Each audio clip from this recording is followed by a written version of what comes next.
Mungkin tak ke sini dan mungkin aku tak ada apa yang aku ada sekarang. Faham. Tuhan banyak ambil apa yang aku ada dulu Okay. untuk bagi apa yang perlu sekarang. Dia nak build jadi Sebenarnya, macam ni. betul. Yes. So masuk universiti kat mana? Universiti aku, mula aku kat UiTM. Lepas tu mak aku makin teruk, aku drop.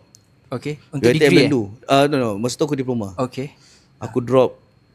Dan masa tu aku memang ramai yang kata kat aku macam ni lah. Kenapa kau drop? Mak kau, aku ada satu benda terkesan sebab ada kawan aku cakap macam ni, mak kau kalau meninggal kau kena teruskan hidup. Betul. Tapi aku selalu cakap kat dia macam ni, aku ada satu mak. Ya. Aku ada satu je. Tuhan bagi aku satu mak je. Faham. InsyaAllah aku ada banyak peluang lagi kat luar. Yes. Aku tak kisah pun satu. Memang kawan ada kawan-kawan aku, kadang aku tipu lah kalau aku tak jealous dengar, best gila shoot kau pergi apa, pergi trip belajar kat sini, kau pergi buat ni, buat assignment, ada masalah aku dengar. Kadang aku jealous ke. Aku manusia biasa. Cuma aku buang rasa tu jauh-jauh sebab mak aku sakit that time. Ramai orang tak faham. Kira masa tu memang ambil decision untuk jaga dia full time lah. Aku jaga full time lah. Dan aku bekerja dengan gaji 900 at that time.